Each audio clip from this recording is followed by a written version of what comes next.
The Global Agenda Work and Organization Conference is set to take place over 3 days for the first time in Stellenbosch and will be hosted by Stellenbosch Business School. The conference aims to address issues concerning women and other marginalized gender groups striving to reduce exclusion within society. We now speak to Professor Anita Bosch, Research Chair of Women at Work at Stellenbosch Business School, and she joins us via our Zoom link. Thank you so much, Anita, for indeed joining us here on the late edition. If you could perhaps just tell us about this conference. We understand it takes place from the 28th to the 30th of June.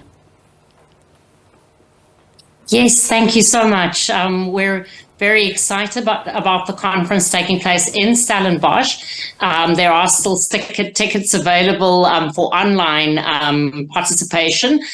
We have over 300 in-person people representing 51 countries, and we're getting together to talk about marginalized gender identities, the whole idea of women, the LGBTQ plus group, and various other intersections on that, race, religion, social standing, and how that plays out in the workplace, and to find ways of us to deal with it much better, and in much more informed and nuanced ways. What kind of discussions can we expect to take place over the next a few days, especially, you know, when you zoom into being marginalized in the workspace, essentially?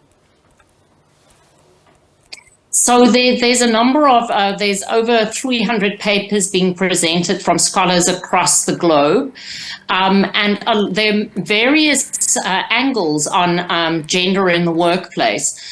So some of the streams will be looking at LGBTQ plus groupings and the levels of discrimination and non-inclusion and ways of overcoming that and normalizing a gender identity that might be non-normative for many people, regarded as non-normative. And then also a number of groupings looking at women at work, specifically motherhood, looking at decolonizing the way in which we approach research when we think about women and the workplace, bringing in voices from the South, specifically voices from South Africa, Southern Africa.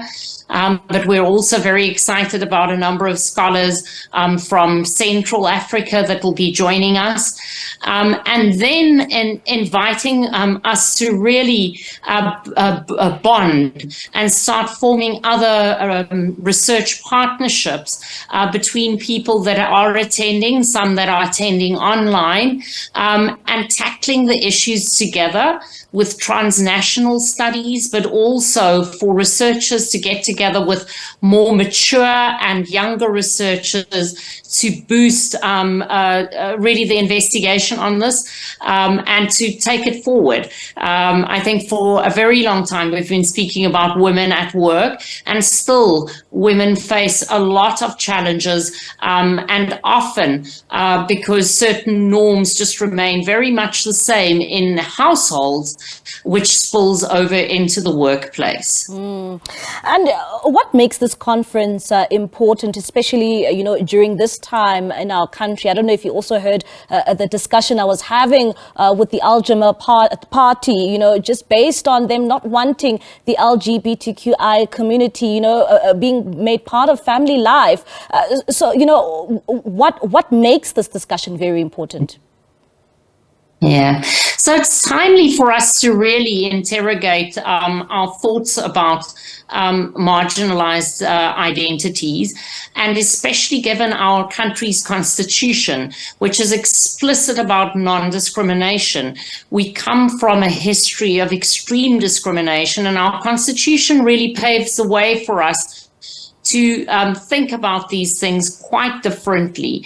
So at the conference, we really want to say that human beings come into the workplace to offer their talents. And when they're there to offer their talents, they come as they are.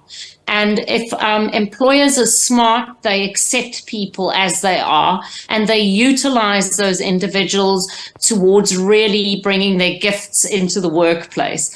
And if one thinks about how many people really live very secluded lives, hide things, and are not fully themselves, and if you've ever been marginalized, what that feels like, then really nobody wants to do that to anybody else. So if you're a smart employer, you really want to ensure that people come to the workplace knowing that they're being accepted, knowing that they're being trusted, and therefore they can do their jobs really well. And that ultimately leads to high levels of productivity and ultimately to employers improving quarter on quarter, because people are engaged and doing what they're there to do, and not needing to hide and constantly feel threatened because of who they are and how they live. And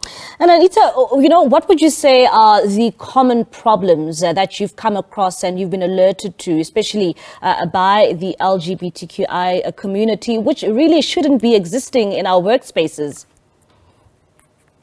Yeah, so clearly there's a lot of discrimination even before people get into workplaces, and that's why often their private lives are very much hidden. So if an individual presents as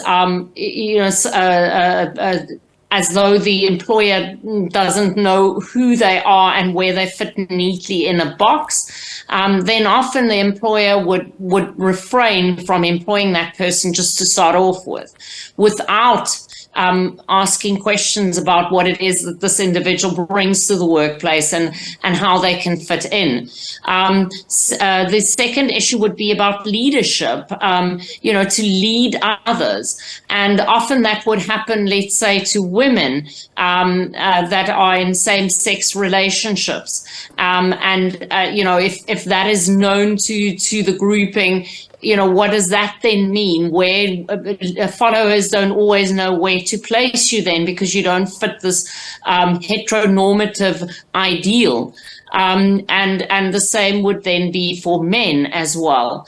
And then on top of that would be different ways of leading in quite caring ways, quite inclusive ways, and pitching up at work, perhaps wearing clothing that the employer might not, again, be able to pigeonhole in a particular way. And for those individuals, it's really, really difficult then to adjust in the workplace and to, contribute their particular skills. But a lot of the things that happen to the LGBTQ grouping happens to women at work as well, and continues to happen to women at work. And so all of the things that I've mentioned remain in place and remain sort of relatively static. We've had some movement, but that remains the norm, and it makes it really, really difficult for us then to be fully who we need to be in workspaces. And the conference really is about deconstructing that, debating it, also problematizing it. It is not always as easy as saying it's one grouping that just does onto one other singular grouping. The one is good and the one is bad. And that's a false representation of it. And so at the conference, we'll be deliberating different ways of researching these phenomena and reaching different conclusions, because we can't be doing more of the same, because the pattern is remaining relatively stable. All right, then, Professor Anita Bosch, thank you so much for your time. That is Professor Anita Bosch. She is from the Women at Work at Stellenbosch Business School, and she is the research chair.